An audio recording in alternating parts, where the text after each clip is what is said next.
Hello दोस्तों, आज की कहानी बूढ़ा और बुद्धिमान बतख की। तो चलिए शुरू करते हैं। जंगल में एक बड़ा सा अंजीर का पेड़ था। उस पर जंगली बतखों का एक बड़ा सा झुंड रहता था। उसका नेता एक बूढ़ा बतख था। उस पेड़ की जड़ में से कौसंबी की एक बेल उगने लगी। उस झुंड के बूढ़े मुखिया का ध्यान उस पर गया। उसने सोचा कि ये बेल अवश्य ही किसी दिन हमारे दुर्भाग्य का कारण बनेगी।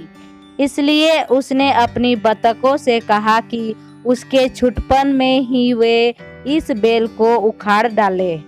लेकिन बतखों ने उसकी सलाह पर ध्यान नहीं दिया। समय के साथ वह बेल बढ़कर उस पेड़ की फुगनी तक जा पहुंची। वह बहुत मोटी और मजबूत भी हो गई थी। एक दिन जब सारी बतखें खाने की तलाश में बाहर गई थी, एक शिकारी वहां आया। उस कौसंबी की लता के सहारे वह पेड़ पर चढ़ गया और वहां जाल बिछा दिया और वापस चला गया। रात को बतखें घर वापस आई। उसने अपनी बतखों से कहा, मैंने तुम लोगों से कहा था कि इस कौसंबी की लता को काट डालो जब ये बहुत छोटी सी थी, लेकिन तुम लोगों ने मेरी बात पर ध्यान नहीं दिया। देखो, आज ये शिकारी इसी के सहारे इस ऊंचे वृक्ष पर चढ़ गया। अनजान चिड़िया उस शिकारी के जाल में फंस चुकी थी। यह देखकर बूढ़े बतख को बहुत दुख हुआ और क्रोध भी आया।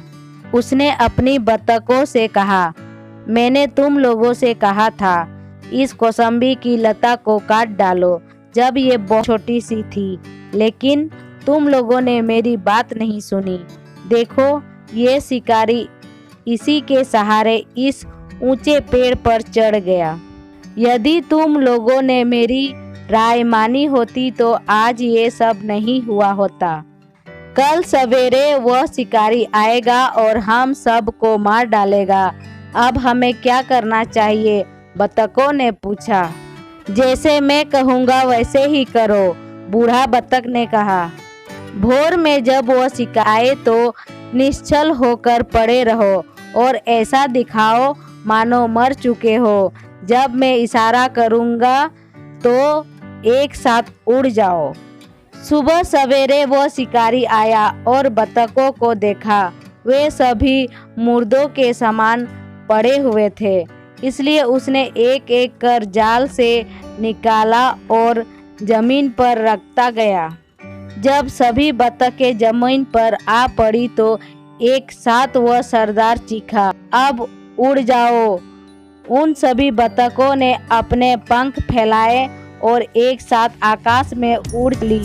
शिकारी आश्चर्य से देखता रह गया, परंतु वह कुछ नहीं कर सकता था।